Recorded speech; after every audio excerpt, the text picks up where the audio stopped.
Let's dive straight in.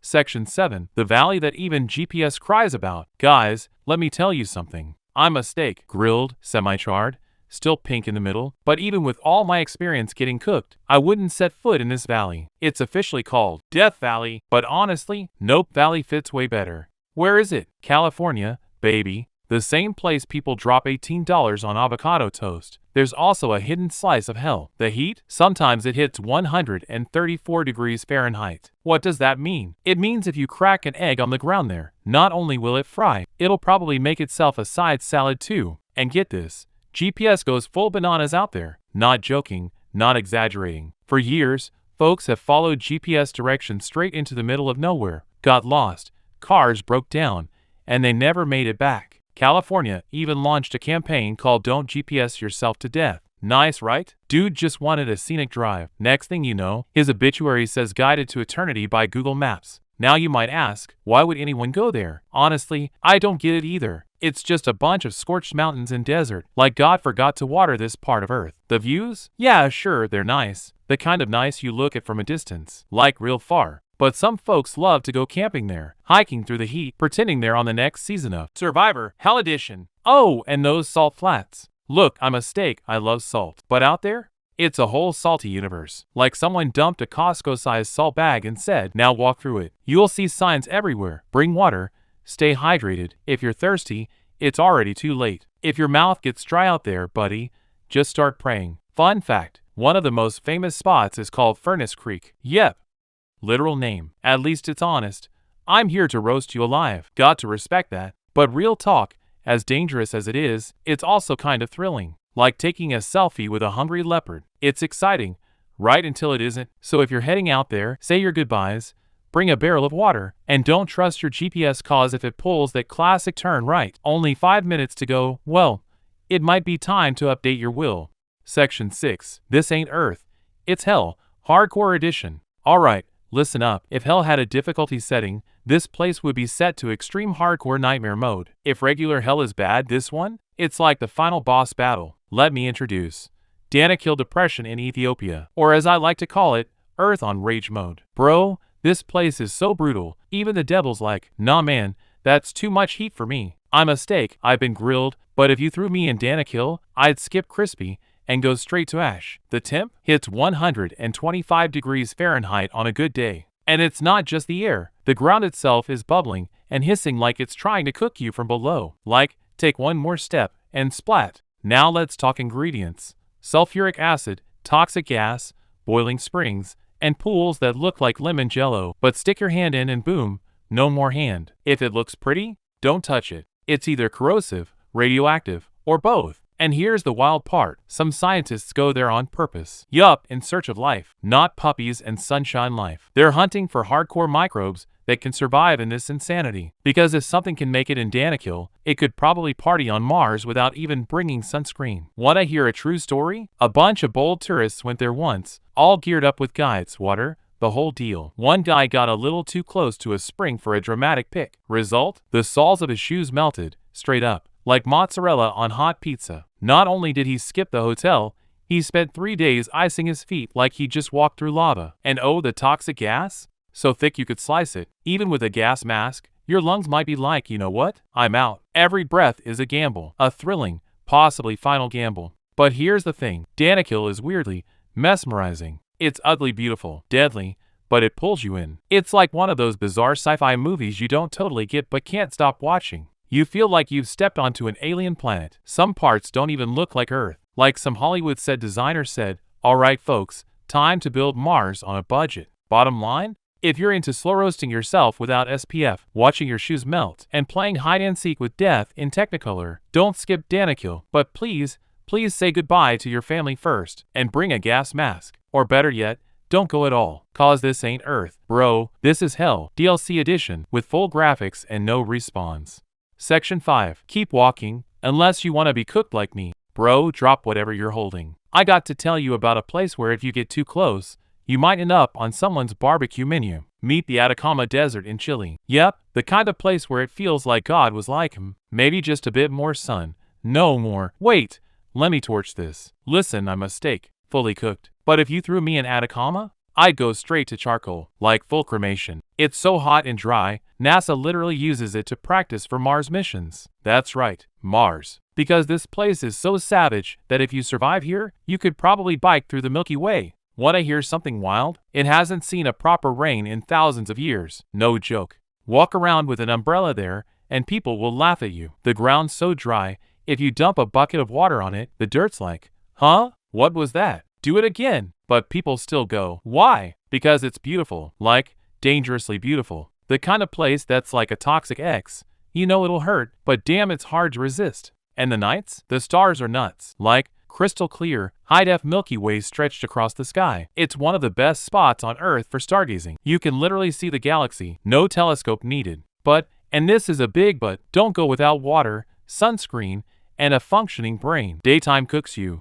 Nighttime freezes you. Atacama doesn't do mild. It's got full personality disorder when it comes to temperature swings. Here's a scary story. A German tourist once went for a relaxing hike. 3 days later, a surveillance plane spotted him from the sky like, wait, he's still alive? Came back to camp blistered, sunburned, and swearing he'd never drink water again without saying thank you first. Oh, and the ground? It's so pale and dry, you'd swear you were walking on the moon. That is, if the moon had lizards dodging the sunlight like vampires. Bottom line, if you want a place where you'll genuinely question whether you're inside a convection oven, Atacama's your jam. But if you don't want to end up like me, crispy, juicy, and served with potatoes, then do yourself a favor, keep walking.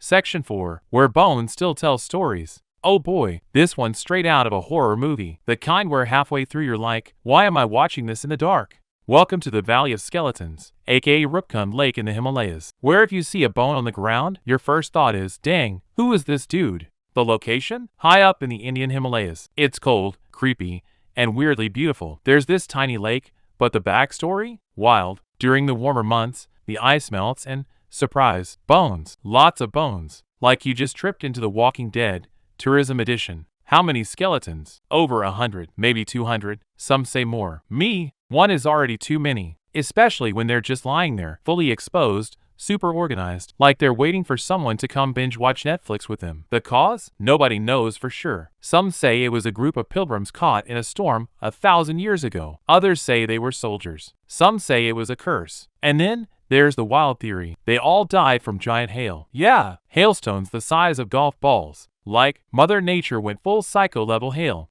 But jokes aside, the place has a vibe. It's eerie but mesmerizing. Imagine walking by the lake and a full skull stares up at you like, you're next, buddy. If I were there, I'd be steak on the run. And the bones? Some still have clothes, shoes, even hair. Like, dude, this lake is a natural freezer. It's not a burial ground. It's a pause button on human decomposition. And believe it or not, people hike there, on purpose, with backpacks and hiking boots, like it's a picnic, just a casual lunch, among the skulls. Bottom line, if you're looking for a valley that's creepy, packed with unsolved mysteries, and might sneak into your nightmares, this is it. Just bring a skeleton counter with you, cause you'll lose track by day 2. Section 3. This valley's a killer, but man, it's pretty. Okay, sometimes you look at a view and say, dang, I could die happy right here. Well, in this valley, the dying part is actually pretty likely. Let me introduce Hindu Kush Valley in Afghanistan. This place is wild, stunningly gorgeous, but 100% packed with danger. It's like an action movie set built by Mother Nature herself. Dude, when you see pics of this place, you want to pack a bag immediately. Snow-covered mountains, shiny rivers snaking through valleys, sunbeams slicing through peaks like butter on steak. Sorry, I got excited for a second. But hold up, it's not all rainbows and camera filters. It's also a war zone, one of the most dangerous areas on the planet. And get this, the name Kush literally means kill. So yeah, the place kind of tells you straight up. You sure about this? Now picture this. You're hiking happily, backpack on, camera ready for that sick insta shot, then bam, rock slide, maybe even gunfire. Someone yells from behind a bush, go home, bro. Even nature's like, dude, not your turf. So why do people still go? Because it's that breathtaking. It's raw, unfiltered beauty. The kind that slaps you in the face and steals your heart. It's like falling in love with someone you know is toxic, but you just can't help yourself. Some daredevil tourists go with guides, tents, GoPros strapped to their heads, and they come back saying, best experience of my life, if you can call it life anymore. And the locals? They still live there, with laughter, resilience, and that chill old movie hero energy. They know it's dangerous, but it's their home. It's like living with a grumpy roommate that might kill you. But hey, rent's cheap. Bottom line? This valley's like a deadly romance. Stunning, intense, unforgettable, and possibly your last adventure. So if you go, do two things. Say goodbye and double knot your laces. This valley? It's a killer, but dang, it's a beautiful one. Section 2. Your inner child dies here, and your adult self follows. Ever been somewhere that immediately sets off that inner voice like, yeah, we shouldn't be here? Well then, welcome to Cauca Canyon in Peru. A place where your inner child cries, let's go home. And your adult self replies, nope, we're finishing this. And then both of you collapse halfway down. This place is gorgeous. You climb a little and boom, your brain freezes from the view. Green mountains, winding rivers, skies so deep blue they look edited. But there's a spooky owl in the trees just staring you down like you ain't making it till sunset. Cauca is one of the deepest canyons in the world, deeper than the Grand Canyon. No lie. If you drop a ball down there, you could nap, wake up, brush your teeth, and it's still falling. Why is it deadly? Because the hike is designed to crush your soul. Every step comes with knee pain, foot cramps, and whatever pride you had left. Anyone who makes it to the bottom either becomes a hero or just never speaks again. And it's not just physical, it's spiritually exhausting. People start the trek with smiles and plans. 2 hours later, they're sweaty, teary-eyed, and staring into the void like they just saw their past life. True story. One French tourist swore he saw his former self at the bottom. Said he might have been a priest. And getting back up? Absolute nightmare. The canyon basically looks at you like, oh, you made it down? Cool. Now climb. If you can. So why do people go? Because mixed in with the pain is a weird kind of freedom. Standing at the cliff's edge, sweat pouring, knees shaking, and a massive condor flies past. For a second, you are the star of a National Geographic special. One last thing. Leave the kids at home. This ain't a family picnic. It's for the ones who update their will the night before and kiss their moms goodbye. Cause Cauca wrecks your body and your soul. Bottom line? Your inner child runs screaming at the first switchback. And you, the tired adult, chase after them. With every step, you'll wish you were just a steak, like me. Section 1. Just take a selfie and go home. Look, if a place is called Camarca Death Valley, do you really need to walk into it? Or like me, you could just snap a selfie from the edge, slap on a filter, hashtag, nature lover, and peace out alive. Yep. Meet Camarca Valley in Costa Rica. Looks like heaven. Birds chirping, mist on the trees, rivers flowing like a movie soundtrack. But beneath that dreamy filter, nature that absolutely does not mess around. It's that kind of smile then smack you energy. If you love nature, cool. If you want adventure, fine. But if you think this is just a chill neighborhood trail, honey, no. This place is like playing a video game on permadeath mode. Every step could be your last autosave. Why? The ground's slippery, muddy, full of sharp rocks and sneaky branches that'll stab your eyeball when you least expect it. Snakes? Yup. Beefed up spiders that look like they bench press tarantulas? Absolutely. And the humidity? It's like stepping into a sauna that hates you. And guess what? You also have to cross rivers where nobody knows the depth. A Japanese tourist once said, I just wanted a photo, and left with wet shoes and a mystery bite. What bit him? No one knows. He's still looking for a translator for the language it wrote on his leg. But real talk, the place is hauntingly gorgeous. Like, if beauty had a death wish, it could win wallpaper of the year easy. But remember, Instagram stories update, people don't. So here's the plan. Stand at the edge, snap your epic pic, drop a dramatic caption like, lost in the wild, but my heart is home. Then go home, brew some coffee, and whisper to yourself, still alive, baby. Bottom line? Camarca is beautiful, wild, one of a kind, but also 100% ruthless. And if you're a steak like me, you're not trying to get grilled by jumble steam and mutant bugs. Take my advice, just take the selfie and go home.